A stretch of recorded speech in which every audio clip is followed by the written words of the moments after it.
1933 Wendy McElroy, Crypto Can Create a Perfect Political System. The Satoshi Revolution, A Revolution of Rising Expectations. Section 3, Decentralization. Chapter 8, Part 6. Crypto can create a perfect political system. The anarchists work not for a perfect social state, but for a perfect political system.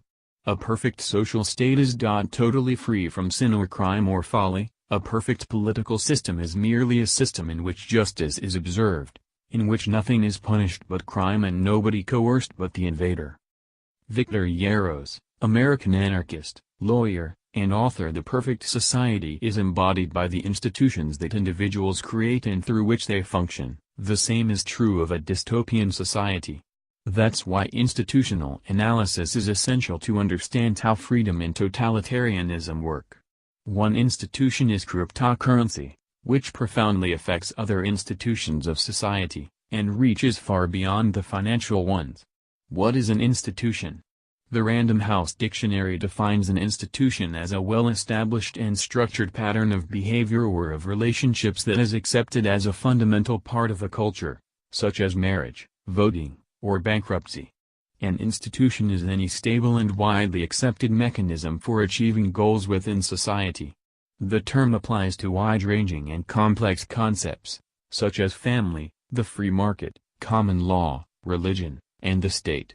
Not all institutions are compatible, however, because some pursue antithetical ends. Free market crypto and the central banking system are a stark example. Crypto is a spontaneous and decentralized empowerment of individuals. The banking system is a centrally planned and unified expression of government control. As a practical matter, a society often contains the two institutions in uneasy parallel, but their antagonistic goals lead to inevitable conflict.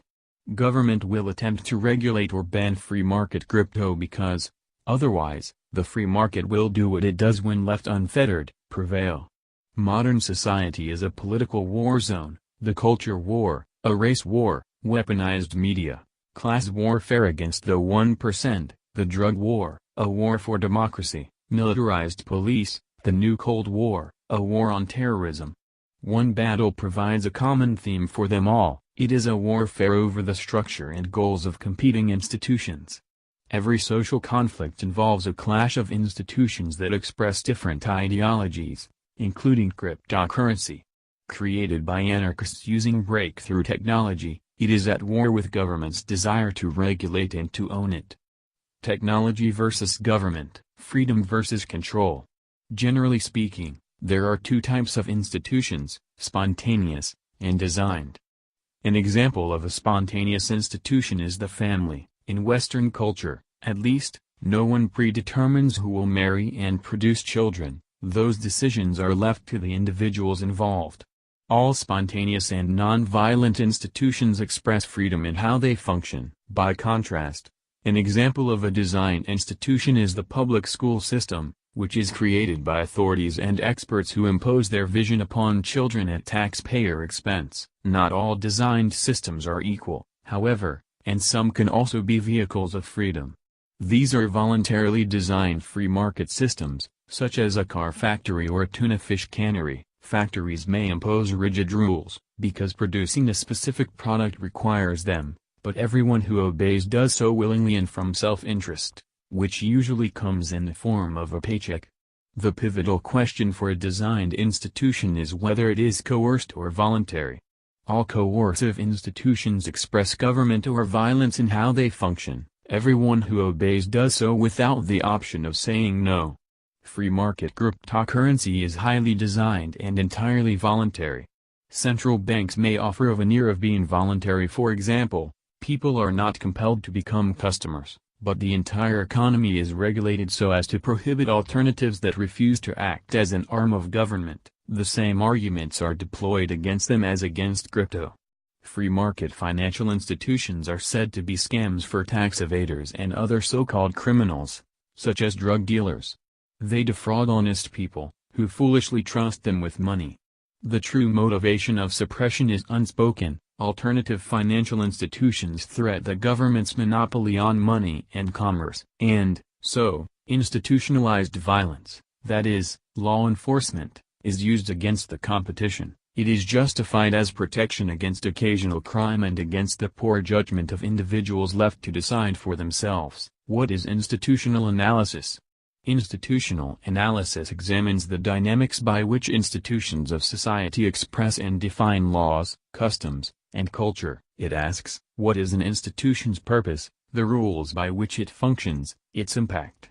Parallel institutions that purport to serve the same purpose are often compared through a process called comparative institutional analysis. An example is to compare how the Federal Reserve creates currency with how an alternative system, such as cryptocurrency, does so. A good starting point of analysis is the competing assumptions upon which a centrally designed institution and a free market one rest. The first system uses mathematical representations, historical precedent, and market manipulations to produce currency, because it believes an economy can be scientifically engineered by authorities and experts. The second system realizes that human beings are fallible, driven by fluid preferences, by self-interest, and other factors that cannot be predicted, only analyzed in retrospect. Central banking grounds itself in mathematical models, which can be jiggered or false, and in central authority, which can lie or be badly mistaken. Free market alternatives ground themselves in human behavior that faces the quick feedback of consequences, and which may be unwise, but not false. Comparative analysis looks at the structures and procedures of competing institutions, which will determine what they produce. It does not consider motivations. In other words, as long as specific procedures are followed, the motivations are irrelevant. A worker in a hat factory may intend to produce wedding gowns, as long as he follows the workplace rules. However, the result will be a hat. A police officer may believe in Murray Rothbard's free market anarchist model of justice, but as long as he follows police procedure, he will enforce laws that punish peaceful behavior. Only by breaking the rules can the hat maker and honest officer achieve their personal goals. Comparative analysis also considers the differing impact of parallel institutions. For example, what can appear to be the chaotic nature of spontaneous institutions provides a huge benefit to society: innovation, which cannot be centrally designed. Its powerhouse is the ability of creative people to adapt to changing circumstances. The adaptation can be lightning fast, as with crypto, and successful adapters are richly rewarded by fortune that favors the first to arrive. Late arrivers are also rewarded, however, because an innovation will survive only if it provides value. In 300 BD, the Chinese Taoist philosopher Chuang Tzu wrote, "There has been such a thing as letting mankind alone, there has never been such a thing as governing mankind with success." Good order results spontaneously when things are let alone.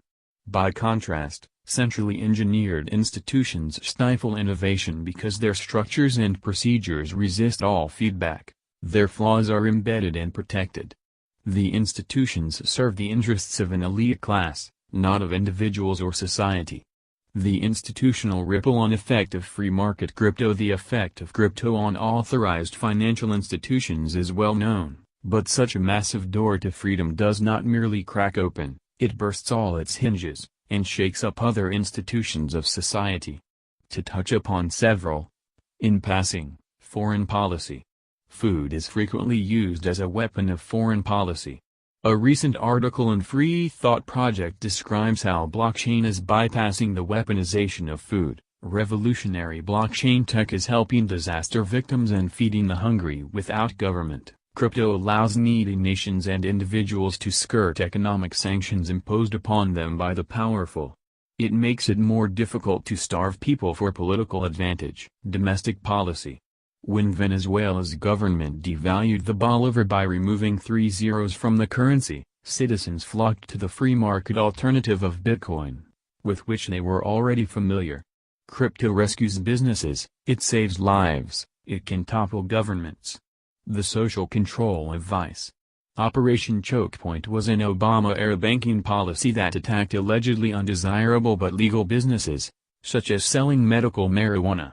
The banking system closed accounts, canceled credit cards, and refused all services to miscreant customers. The practice is being revived. Banks are targeting marijuana outlets, sex workers, legal or not, and gun businesses. Increasingly, These sellers are turning to crypto to sustain their livelihoods, protection of free speech. After circulating documents that embarrassed governments, WikiLeaks faced a banking blockade that killed its access to donations, which were its lifeblood. WikiLeaks opened donations to Bitcoin, and wealth poured in. Censorship was sidestepped. The free flow of information.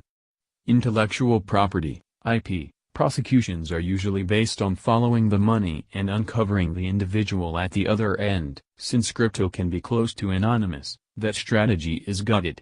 For those who reject the validity of IP, as I do, this is an amazing good for the global flow of information. Immigration policy.